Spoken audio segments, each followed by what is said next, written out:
आज हम Benjamin Samuel Bloom जो एक अमेरिकी शैक्षिक मनोवैज्ञानिक थे, उनके द्वारा दिया गया शिक्षा के क्षेत्र में जो मुख्य रूप से जो योगदान है वह शिक्षा के उद्देश्य को लेकर रहा। क्योंकि उनके द्वारा जो दिया गया जो शिक्षा का उद्देश्य है वही शिक्षा पद्धति जो है वह अभी हमारे देश में लागू है। जो वर्तमान जो शिक्षा पद्धति है वह ब्लूम के द्वारा ही दिया गया पद्धति है। अब हम जान लेते हैं कि बेंजामिन सैमुअल ब्लूम जो हैं उनके बारे में कुछ बातें जान लेते हैं और उनके द्वारा दिए गए शिक्षा के जो उद्देश्य हैं उसके बारे में और उनके चरण जितने भी हैं उसके बारे में देखेंगे।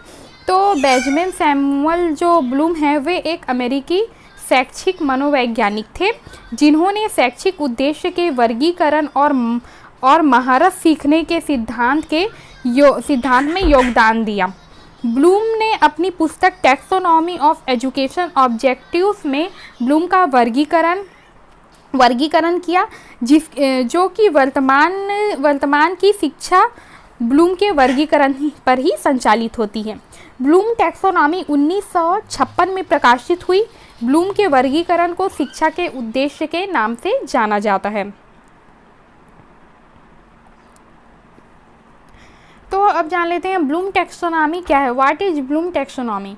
तो इस टैक्सोनॉमी के अंतर्गत समस्त शैक्षिक उद्देश्यों का मानकीकरण कर दिया गया है, जिससे विश्व के सभी देशों में इसको व्यापक रूप से मान्यता मिली और इसके समस्त शिक्षकों, परीक्षकों तथा शिक्षा से संबंधित व्यक्तियों के बीच संप्रेषण संक्षिप्त, शुद्ध एवं सरल ढंग से संपन्न हो सकता है। मतलब ये है कि ब्लूम टैक्सोनॉमी क्या है। तो यह जो है ब्लूम टैक्सोनॉमी वह ब्लूम के द्वारा दिया गया जो शैक्षिक उद्देश्य के बारे में जो दिया गया सूची है वही ब्लूम टैक्सोनॉमी कहलाता है। और इसके अंतर्गत इसे सभी देशों में व्यापक रूप से मान्यता मिली और इसके अंतर्गत जो शिक्षा की प्रणाली है और शिक्षा के जो उद्देश्य है उसको और भी ज़्यादा सरल और बहुत ही प्रभावशाली बनाने के लिए जो शिक्षकों और परिरक्षकों और शैक्षिक जो उद्देश्य है उसके बीच में जो बदलाव किया गया है वही समाहित है। ब्लूम टैक्सोनॉमी जो है, ब्लूम के जो शैक्षिक उद्देश्य का जो वर्गीकरण जो है वह मानव व्यक्तियों के 3 पक्षों के आधार पर विभाजित किया गया है। ब्लूम तथा उनके साथियों द्वारा दिया गया शैक्षिक उद्देश्यों का यह त्रिआयामी विभाजन शिक्षा के क्षेत्र में आज भी बहुतायत से प्रयोग में लाया जाता है। ब्लूम की पाठ्य योजना उद्देश्य पर आधारित है। अब देख लेते हैं इसका संरचना या ढांचा कैसा था। तो ब्लूम के द्वारा जो टैक्सोनॉमी दिया गया उसकी जो संरचना वह पिरामिडी आकार का था। उसके अंतर्गत जो पिरामिड के ऊपरी क्षेत्र या सबसे ऊपरी शिखर पे शिक्षा के क्षेत्र को रखा गया। शिक्षा के इवोल्यूशन, ऊपरी क्षेत्र में इवोल्यूशन को रखा गया। फिर उसके नीचे सिंथेसिस, फिर एनालिसिस, फिर एप्लीकेशन, उसके बाद एप्लीकेशन, फिर कंप्रेहेंशन, फिर नॉलेज। तो इसके आधार पर जो शैक्षिक उद्देश्य है, शिक्षा का जो उद्देश्य है वह इस प्रकार से होना चाहिए कि पहले नॉलेज, पहले ज्ञान, फिर उसका कंप्रेहेंशन, फिर एप्लीकेशन, फिर एनालिसिस करना, फिर सिंथेसिस, फिर इवोल्यूशन। फिर उसमें जो नॉलेज है उसको इसके माध्यम से यह बताया गया कि जो ज्ञान है उसको और ज़्यादा बढ़ाकर उसके रूप को परावर्तित करके इवोल्यूशन के रूप में उसे नए रूप से प्रदर्शित करना या कुछ बदलाव करना, शिक्षा के उद्देश्य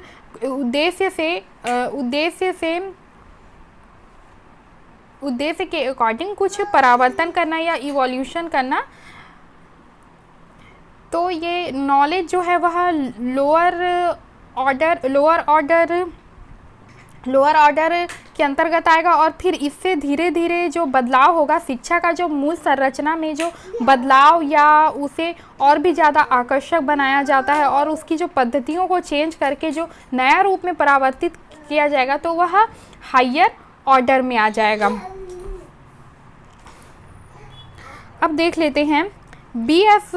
ब्लूम ने बालक के अपने उद्देश्य लक्ष्य को प्राप्त करने के लिए 3 पक्ष बताए हैं कि जो बालक है वह किसी भी उद्देश्य की पूर्ति के लिए या अपने किसी भी उद्देश्य या लक्ष्य की पूर्ति के लिए या शिक्षा प्राप्ति के लिए जो प्रयत्न करेगा या जो क्रिया है उसे करने के लिए उन्होंने 3 पक्ष में वर्गीकृत किया है बालक के सीखने की जो प्रक्रिया है उसे।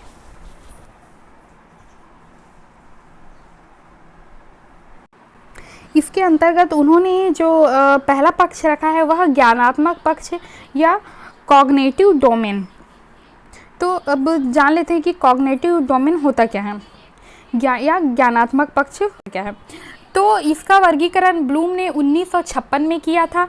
यह मानसिक क्षमताओं से संबंधित होते हैं और इसके उद्देश्य को सरल से कठिन और शिक्षण अधिगम में निम्न स्तर से ऊंचे स्तर तक ले जाने की दृष्टिकोण को 6 भागों में बांटा है। इसके अंतर्गत यह है कि जो शिक्षा का जो उद्देश्य है उसे सरल रूप में ग्रहण करके उसे उच्च स्तर तक, उसे और भी ज़्यादा प्रभावशाली या उसे और भी ज़्यादा बढ़ाने या विस्तृत करने का जो दृष्टिकोण है उसे 6 भागों में बांटा गया है। तो पहला होता है ज्ञान जो होता है वह प्रारंभिक कॉग्निटिव डोमेन का पहला चरण है, ज्ञान, नॉलेज।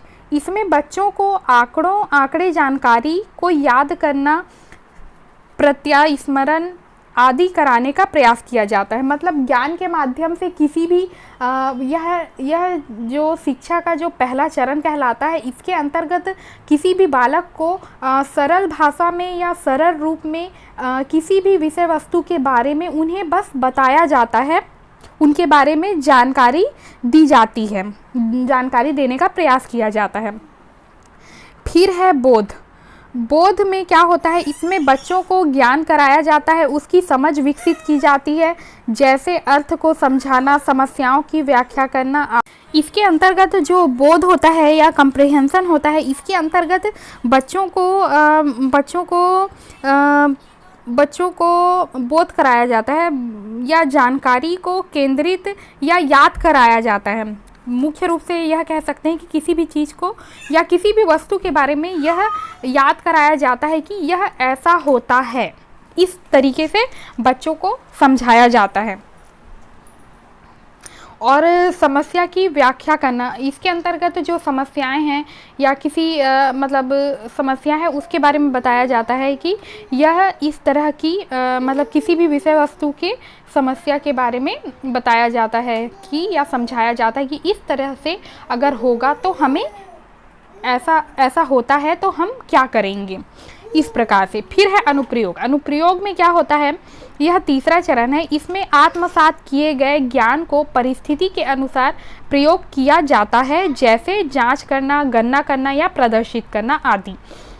यह तीसरा चरण है। इसके माध्यम से जो ज्ञान बच्चों को दी गई है या बताया गया है उसके बारे में उन्हें जो बोध कराया गया है या जानकारी दी गई है, उनका प्रयोग करने का जो समय होता है वह इसके अंतर्गत आता है अनुप्रयोग। इसके आधार पर जो परिस्थिति होती है उसके हिसाब से बालक जो है वो बताए गए ज्ञान का प्रयोग करते हैं और उस समस्या का निवारण करते हैं। फिर है चौथा विश्लेषण। इसमें आत्मसात किए गए ज्ञान को भिन्न भागों में अलग करने की क्षमता होती है ताकि उसके तथ्यों और निष्कर्षों को समझा जा सके।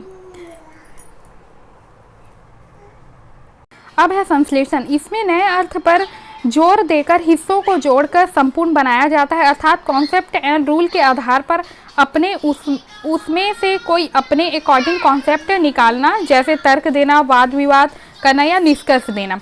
मतलब यह है कि जो ज्ञान प्राप्त हुआ है उसके आधार पर जो समस्या है उसके बारे में जो निवारण निकालना है या तर्क देना है कि उस समस्या से कैसा बचा जाए उसके बारे में है।